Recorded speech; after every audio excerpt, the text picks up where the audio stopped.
Hi, this is Jennifer. Welcome to part 2 on Narc Shield on narcissistic abusive relationships, and I was speaking on trauma bonds. So I'm hoping that everything downloads okay because I'm trying to get used to YouTube and my video cut short, and so this is going to be part 2 and hopefully part 1 downloads. So I was saying that it's not love in the last video, I believe, and we believe that it is love because we believe we've been so loyal and that we've proven ourselves to the narcissist that they can trust us and that we aren't like everybody else who leaves them or disappoints them. And we just have tried so hard to please them. And here's the thing, there's no pleasing them. It doesn't matter what you do, it doesn't matter how hard you try, they're always going to find something to complain about. I don't care, you can work your fingers to the bone, I promise you. Well, you already know because you're here watching and you want to heal.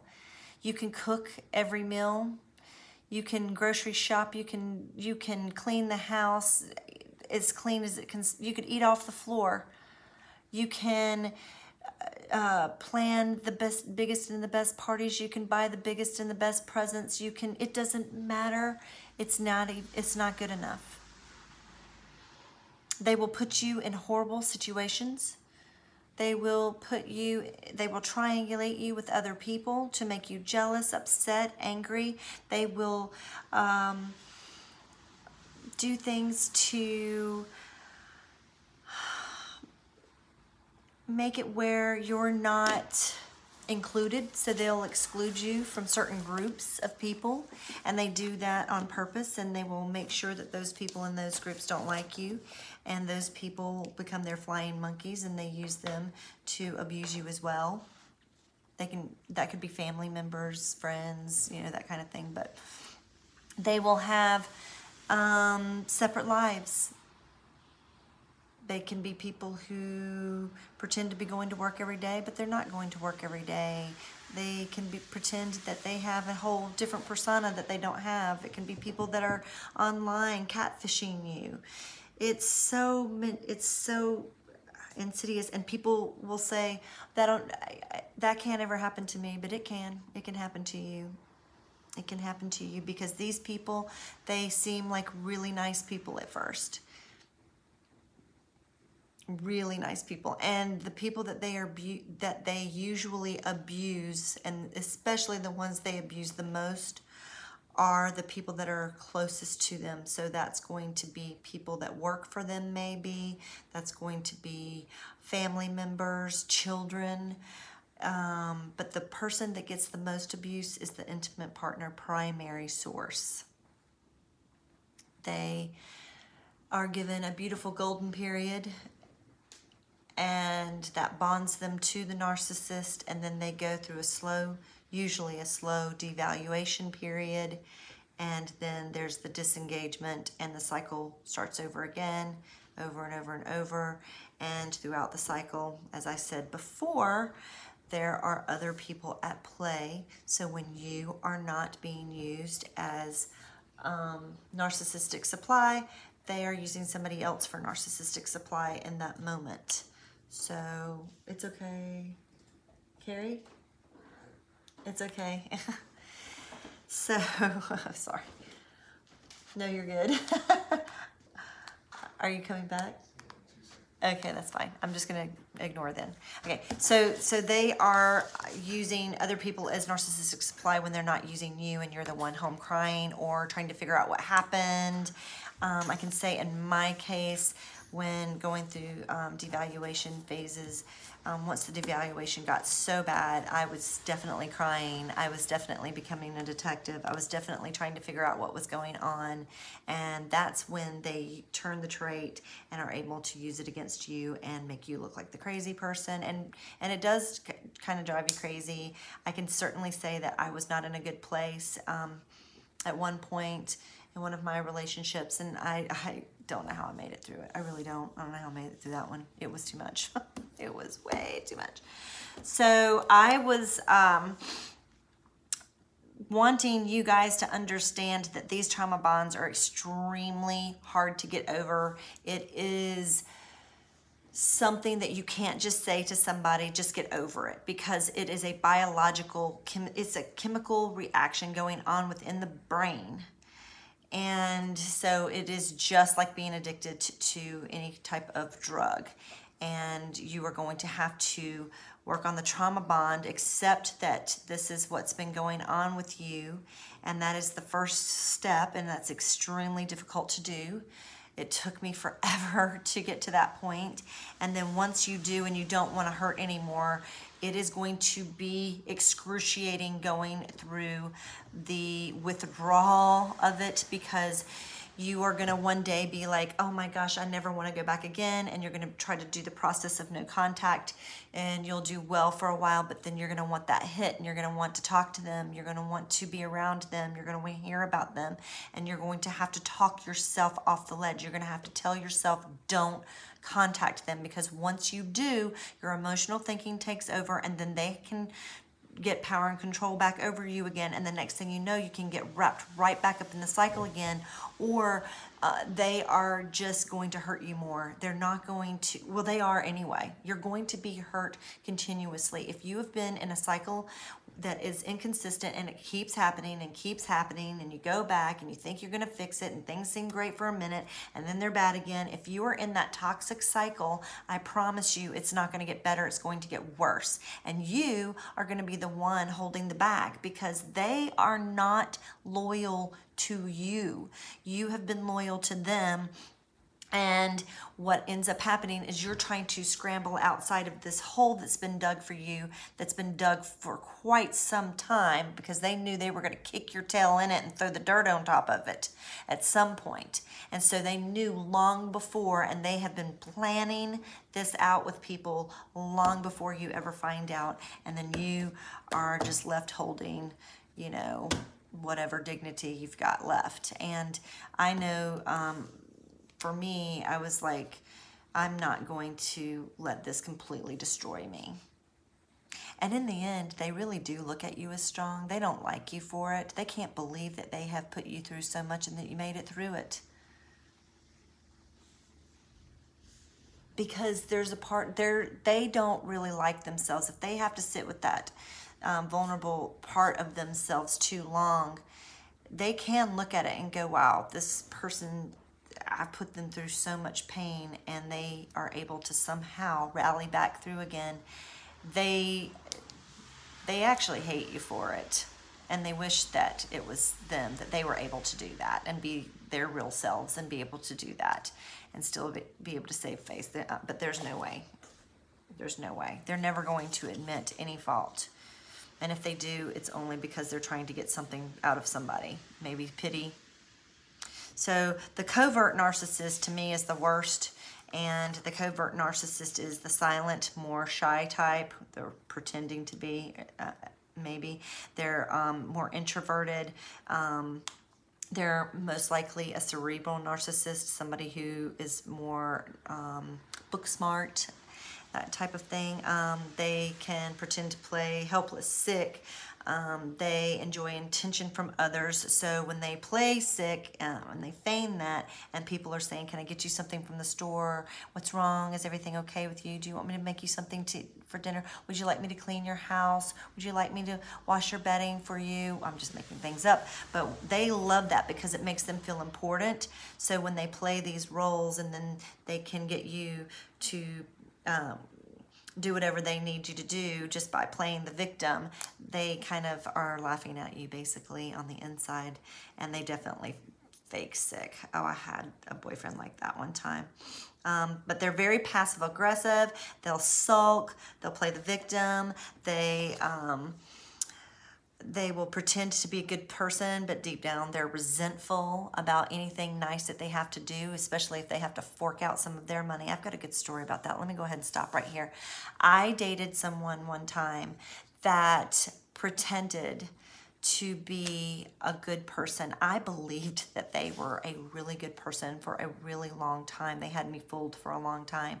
And when I started to see that they weren't a nice person, I was just completely blown away, and it hurt so bad.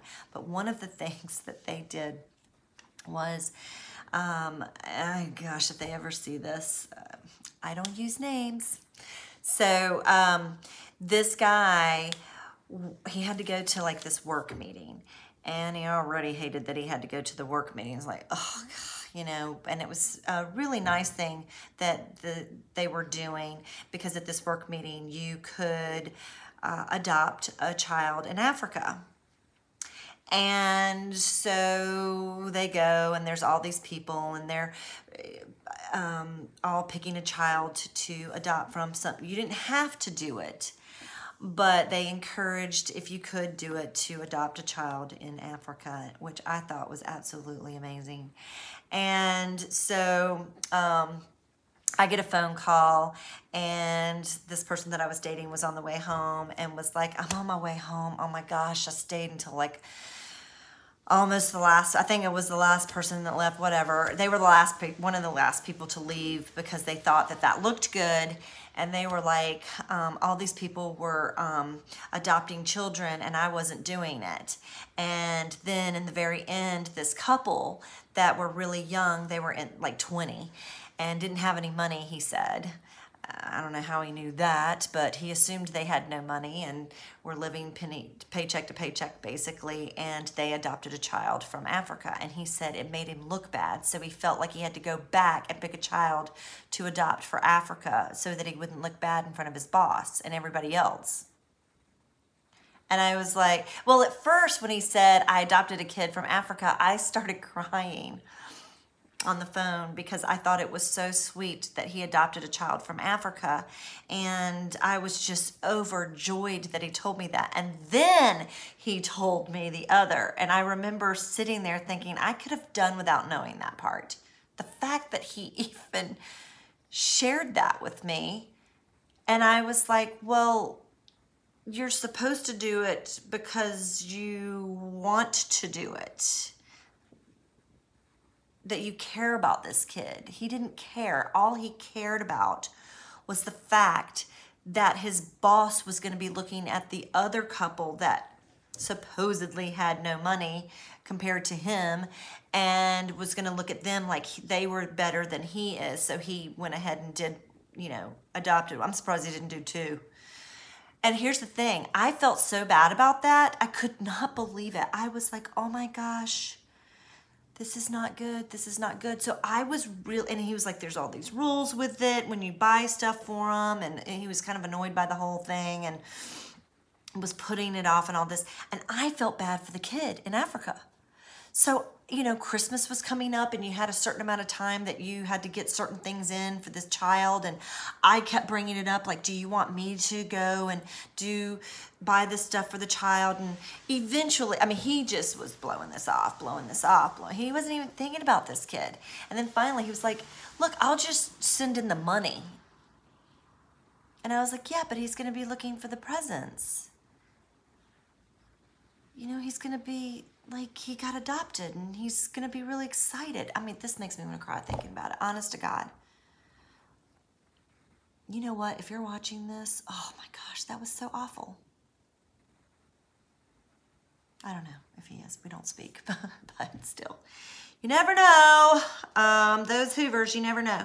So, yeah, that was a thing where he was just trying to look good in front of the boss. I could go on many stories on that one. So, yeah. And I was trying to fix it. Typical codependent, freaking out, worrying day in and day out about this kid in Africa. And I got to be honest with you, there have been times since then that I wonder if he really took care of this kid in Africa. I wonder if he still does. I hope he at least sends the money.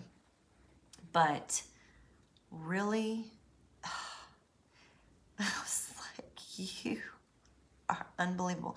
So I'm sure he was praised and got lots of praise, and he probably was acting all, grandiose about how he adopted a child in Africa when he talked to other people. But when he talked to me, he was real about it, and it was just an annoyance that, one, he had to go after work to this after work meeting thing, two, that it lasted so long and he was over it and tired, and three, that he ended up having to adopt a child because these people that didn't have as much money as him did, and it made him look bad if he didn't. Yeah. Woo. So, yeah, they pretend to be good people, but deep down they are resentful, self-entitled people. They control in many ways, but some control by ignoring you, excluding you, which I've already said, from a group. They will talk about you behind your back, which is the smear campaign, and we will talk about all of that in a whole nother episode. But oh yes, narcissist words and actions do not match. I know you know this. How many times have you had somebody tell you something, and then down the road and they will literally act like they never said something or did something. And you're like, yes, you did tell me that. No, I didn't. I never said that to you. And you're like, yes, you did. That's gaslighting, by the way. It makes you question your judgment, your own reality. It's like, yes, you did. You told me that you were going to take me out to dinner on blah, blah, blah, because blah, blah, blah. Well, because they live in the moment, and this is next week. They didn't say that. And guess what? They believe it. That's their reality. Their reality is that didn't happen. Yeah, that one really irritated me because it makes you feel crazy, and that's not okay. So if you are becoming the detective, if you are questioning, if you are feeling like you need to ask somebody something, if something feels off, and you are going through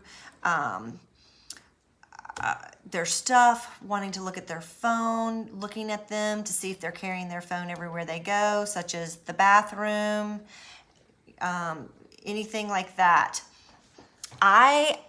Because I grew up thinking that this is what real love was. I grew up thinking this is how love felt.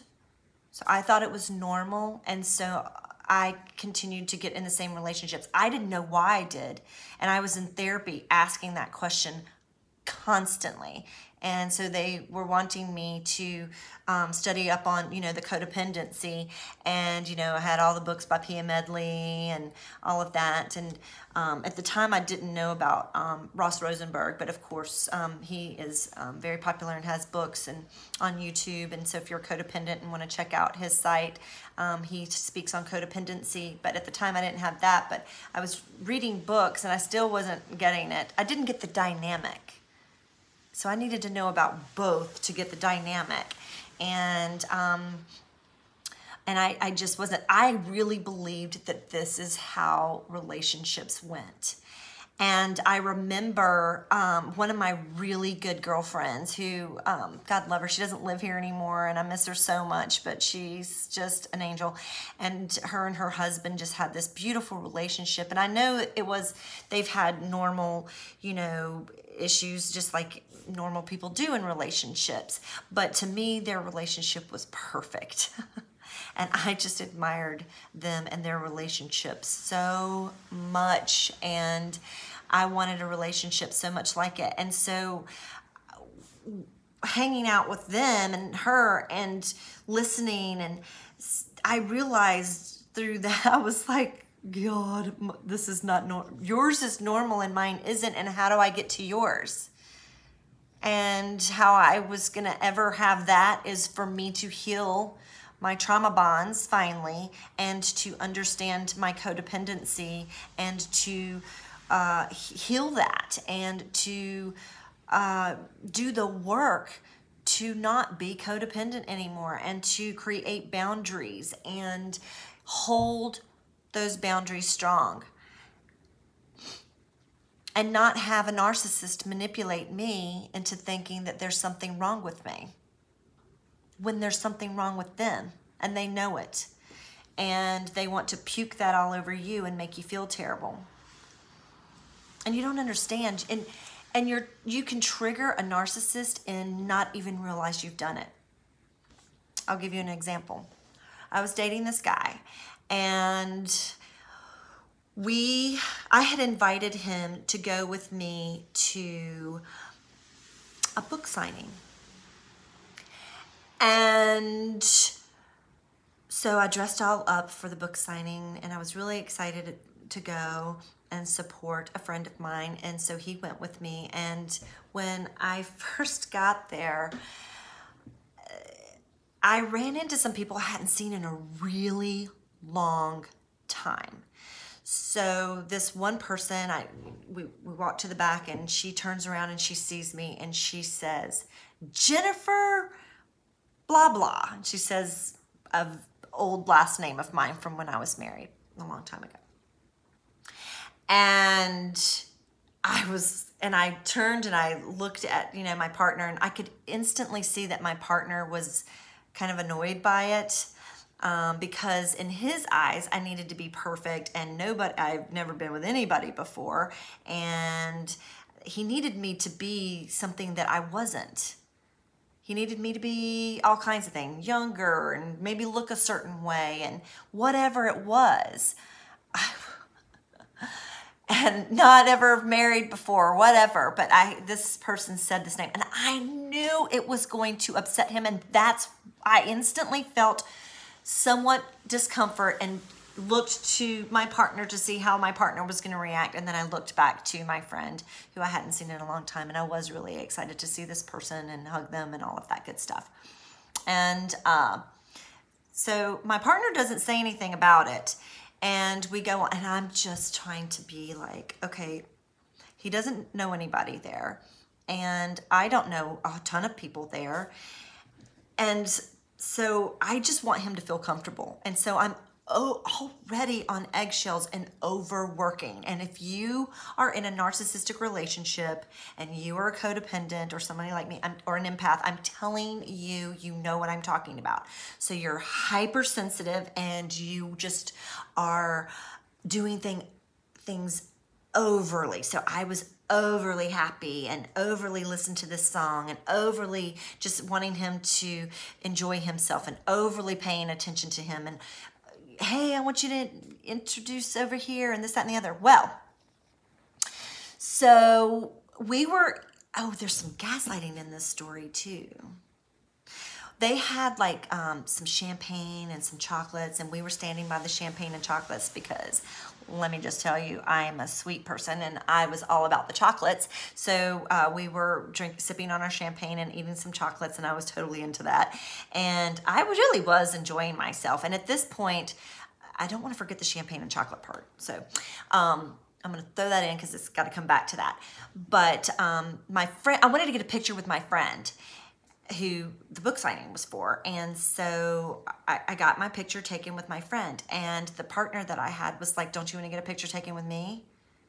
And I said, "No, I mean, honestly, because it was like where you go to do it. And it was like for him, he was the main attraction with the book. It wasn't for us to just go and oh gosh.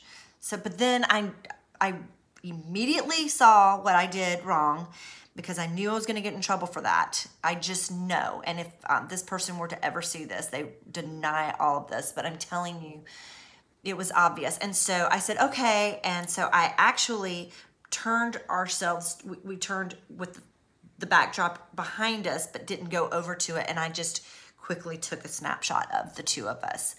And when we left, we left soon after that and got in the car and everything. And so I was just making conversation. And I was like saying, we were supposed to go out for dinner that night. It was a holiday, and we were supposed to go out to dinner that night. And so we were on the way back, and I just happened to mention about something that he had told me that he was going to. It was some event. I don't know. I was just blabbering because that's what I do. Blah, blah, blah, chitty chat, chitty chat, chitty chat. And so I was like, oh yeah, you know that event that you said that you went to? I was invited to that because I remember when they told me about this event, I was like, wow, that doesn't sound like you. It sounds more like me. Now looking back, I'm like, oh, because it was something that was more like me, and he was stealing my traits, or somebody else's that was like me. And so it was an event that I totally didn't see him even remotely doing because he was introverted, and it was so not something I would ever see him doing. And I was invited to that event, so I had thought that the event was a different time. But when I looked at my I thought he was lying to me, to be honest with you, because when he told me the event was, and the event was actually a different night. And so I let him know that I was invited to that event, which was not a lie. I really was invited to that event, and I really did consider going to that event because it was something that I totally would enjoy. And I mentioned it to him, and he immediately, what did he say? He was like, he got cold. It was like he wasn't talking to me anymore. And so I noticed the shift, but I was like, ooh, and I forgot what he said. He said something like, I don't remember what he said, who was, that was the other thing. This is something else you need to know, that when they tell a lie, they give major details.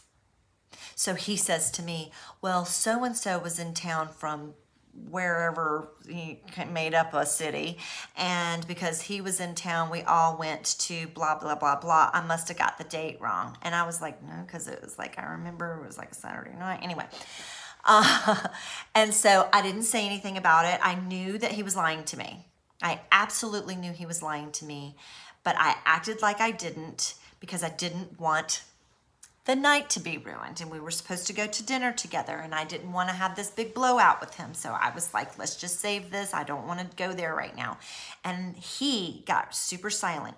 And I believe on the way back towards my place, he was fuming. It was like eating him alive, because I think he knew that his story didn't really make sense, because I was invited and it wasn't an event thing, so I would have known what the date was. And I think he just, it's like she tried to catch me in a lie, and he was just, she's not superior to me, and how dare her. It was, and it was like I was painted white at one point, and then I was painted black.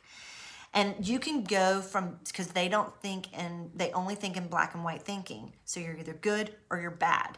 And even when I was at the event before, I went in and out of black.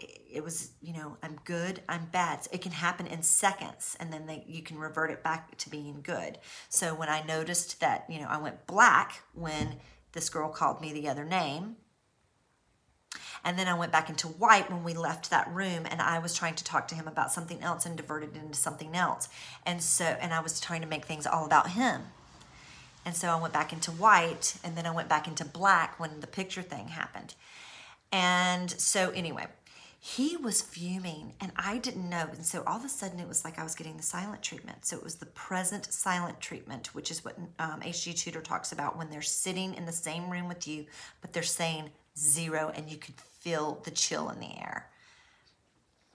So I'm not saying a whole lot. And then I said something about dinner, I believe. And anyway, he whipped into where I live so fast that one of the neighbors gave him a dirty look. It actually happened to be somebody that I knew, gave him a really dirty look. But he was furious with me. Now I can tell that he's furious, the way he was driving erratically. And yet he's turned to that friend, the neighbor, and acted normal. But he parks the car, and he turns and he looks at me, and he goes, "Get the blank out of my car, you blankin' bitch." Excuse the language.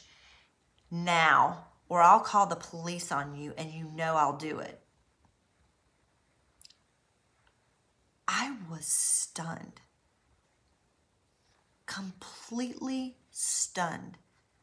And I I was kind of scared because it was, who are you right now? You're supposed to be this quiet little, all-American guy who would never, ever, who's a Christian and never speak to anybody like that. And you just talked to me in the most horrible way. I was so hurt. I was bawling. Not like loud, but that silent bawling, but bawling. And I stepped out of the car and I just looked at him and shook my head and kept walking off. And I knew it was best not to say anything in that moment. And I mean, off they go. And then, of course, I call, because I thought, in my mind, and you might be like this too if you're like me, I used to think, man, he is going to feel so bad that he talked to me like that. And he's going to call me and be like, I am so sorry that I treated you that way. Please forgive me. That never happens. It never happened.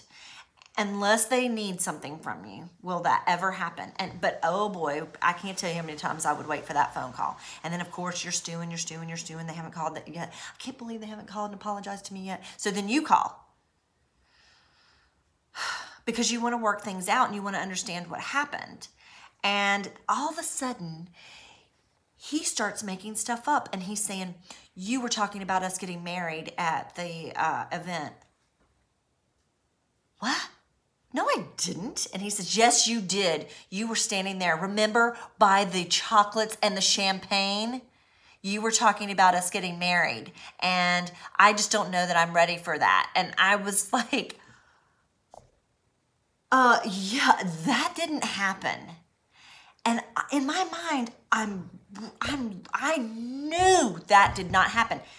You know why I knew that didn't happen? Because I knew that that would be something that would take him off the charts. Now, in my rational thinking, I'm going, okay, well, there was pretty champagne and the chocolate was really beautiful and it looked like something that could be at a reception, and maybe in his mind he's thinking about that, so he's projecting onto me, or maybe somebody else has said this to him, but I never mentioned marriage to him. I did not do that. He was making it up. And I'm sure he was wanting to spend that particular holiday maybe with someone else. And so he did that to ruin everything that he had had planned with me.